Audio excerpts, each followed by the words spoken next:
steps down. Thanks for watching KRTV. We'll have more on the fire marshal's departure in a moment. First, Ryan Leaf is now in prison after threatening a staff member at a drug treatment facility. In June of last year, the former football star was sentenced to 5 years on drug and burglary charges. Leaf was supposed to spend the first 9 months of the sentence at the Nexus treatment facility in Lewistown. Leaf's attorney requested the treatment center as part of sentencing, saying his client was ready to face the addiction head-on. Last spring, Leaf was arrested twice in the same weekend for breaking into homes and stealing prescription medication. At the time he was arrested in Great Falls, he was on parole for similar crimes in Texas, which could result in more prison time once he served his sentence in Montana. The 21-year-old Great Falls woman accused of killing her 6-month-old baby is set to go on trial this fall. Jasmine Eskew's deliberate homicide trial is scheduled for September 16th, almost a year to the day after her child suffered fatal injuries. Last month, the court denied Eskew's request for bail reduction. She's still in jail with a $100,000 bail. Eskew is accused of shaking her infant daughter back in September. The baby died 2 days later in a Spokane hospital after being airlifted from Bennyhoff. 4 months and more than $20,000 after being placed on leave, Fire Marshal Doug Bennyhoff has announced his retirement. Bennyhoff started his career with Great Falls Fire Rescue in 1986. He was promoted to Fire Marshal 5 years ago. Today, he submitted his notice of retirement effective immediately. Bennyhoff has been on administrative leave since September. He faces 6 charges in connection with the death of Orville Lee Jones. The city manager's office reports Bennyhoff has continued to receive his regular salary during his absence, totaling more than $23,000 since September 27th. We're told the future of Yancey, the state's only arson dog who arrived in Great Falls last May, is unclear. Bennyhoff spent a month in Maine training with Yancey, and the dog is not trained to work with anyone else. High wind warnings are in effect for parts of our viewing area right now. Storm Tracker meteorologist Mike Rollins is tracking those strong winds for us this afternoon. Mike? Katie and Tim, these new high wind warnings were just issued within the last 20 minutes for Cascade County here and Toole County. Check out the warnings that are currently in effect. Judith Basin, Cascade, Toole, Eastern Glacier, and the Rocky Mountain Front, all under this high wind warning until 11 o'clock tomorrow. Sustained winds 25 to 40 miles per hour and gusts as high as 70 miles per hour. Those winds are in progress right now. I'll show you when the winds will calm down and when will cool down coming up. All right, thanks, Mike. One of Montana's largest ag shows kicked off this morning at the Four Seasons Arena. The 2013 MAGIE features more than 220 exhibitors showing off the latest farming technology. The main message with this year's expo is figuring out how to feed more people with less land. This is where technology plays an important role, making production faster and more efficient, and the Farm Bill is also a hot topic. What I love about it is its education to the city folks, and stuff, what actually happens in rural America, and so it's great for these people to be able to tell their story, and it's great for the city folks to find out that, their food doesn't come from Albertsons, it comes from the ground, and that's what it's all about. The expo runs through the weekend. Several 4-H and FFA competitions will take place during the course of the event. Senator John Tester was in Great Falls to help kick off the MAGIE. In addition to talking to farmers and ranchers about the future of the Farm Bill, Tester also knew to expect questions on gun control and President Obama's recent proposals. Tester says his top priority is safety for children, and he continues to stress this is about much more than firearms. We're talking about a big issue, much bigger than guns. It's mental health, violence, whether it's video games, TV, and then you pit that against the First and Second Amendment, which are pretty darn important. What we need to have is we need to have a good, honest discussion about solutions that protect our kids and make sure that this incident has little chance of happening in the future. Tester also mentioned he wants to see more specifics in the proposal from President Obama, such as how a military-style weapon is defined. You can watch our entire interview with Senator Tester at KRTV.com.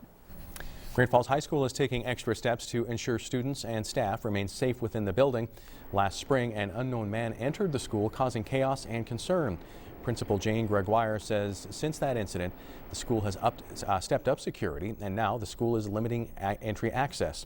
Gregoire says the building will remain locked with the exception of 3 doors, the main entrance off of 3rd Street and a door on both the main and south campus for student flow. The new plan is expected to slow students and faculty down temporarily, but Gregoire says the positives outweigh the inconvenience. By restricting the access, we can keep our eyes on who's in the building better. If we know where folks are going to come in, we can quickly approach them, ask them how we can help. It's a matter of courtesy also. Gregoire says more security cameras have been installed and more staff have been assigned to monitor the hallways. Most of the other schools around the district have already transitioned to restricted access. The YWCA is celebrating the new year by encouraging hope for survivors of domestic violence. Today's winter luncheon featured a guest speaker who shared her story of escaping an abusive relationship. Those in attendance say Polly's story is inspiring. One survivor tells us it reminds her of where she was 20 years ago before she found the courage to leave. I was beaten. I was shoved down. I was spit on. He would take my dog and dump it in the streets.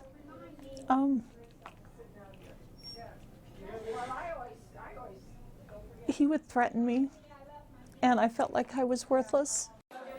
Skinner says the first step is the hardest, but after she was able to leave, she has grown and thrived.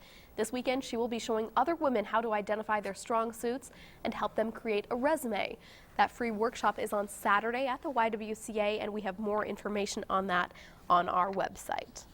Tougher DUI laws were a trademark of the last legislative session. Now, the law enforcement community is asking lawmakers to set a legal limit for people who drive under the influence of marijuana.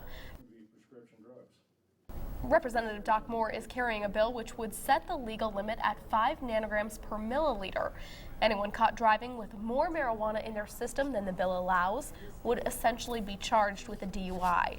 In 2012, the Montana Highway Patrol reports of all the blood submissions sent to the state, nearly 490 of them were marijuana related. As a law enforcement officer, it is my duty to protect and serve the citizens of the state of Montana. And being a highway patrol officer, my duties are most geared towards people who motor up and down Montana's roadways. This bill will be very beneficial to us as law enforcement in protecting Montana citizens against impaired drivers. Two medical marijuana advocates stood up to oppose the bill, saying the limit is too low and it would make criminals out of the medical marijuana card holders in Montana. I think what you could do is just take the driver's licenses away of all medical marijuana users. I think we're down to about 8,000 now, so you could just take their licenses away because none of them will probably pass the standard that you've set. The House Judiciary Committee has yet to take action on this bill. Senate Republicans met today to address the growing divide between moderate members of the party and the more conservative faction. Senate President Jeff Eskew addressed his caucus, telling them he values their opinions and ideas. Eskew took over leadership after ousting Senator Jim Peterson in a run for president. At the time, party members said Eskew was the more conservative leader. Today, he told his caucus his #1 priority is to pass a conservative budget. He then handed out a sheet of paper and asked his caucus to write down their priorities so he could hear from them. I don't think it's the job of one person or a small group to make that decision for a group as large and diverse as this. And why not? Because Montana is a big, diverse state. Senator John Brendan reflected on 1983 when he was elected chair of the Republican Party. He says at the time, Republicans had not won elections for years, but with love and direction, they won the governor's office, a U.S. Senate seat, and a House in the Montana legislature. You try to herd a bunch of independent-minded Republicans, and it's trying to herd a bunch of chickens. It can't be done. Brendan closed by saying if Republicans would have continued down the path of fighting each other, they would have never won. Can't we all just get along? We can all just get along. And like the beautiful look at the sun, yeah. out there. Yeah, you know, you get sunsets like we had just a few minutes ago, and it just says, okay, peace, happiness, peace, man. whatever, you know. This photo was just uploaded to our Facebook page about 10 minutes ago from Bridget. Beautiful shot here of the high-level clouds and that sunset occurring in Great Falls. If you've got photos of the sunset, we want to see them. Email them to us, Facebook them to us, tweet them at us, or upload them to our website, krtv.com. High wind warnings in effect right now. We'll talk about it next.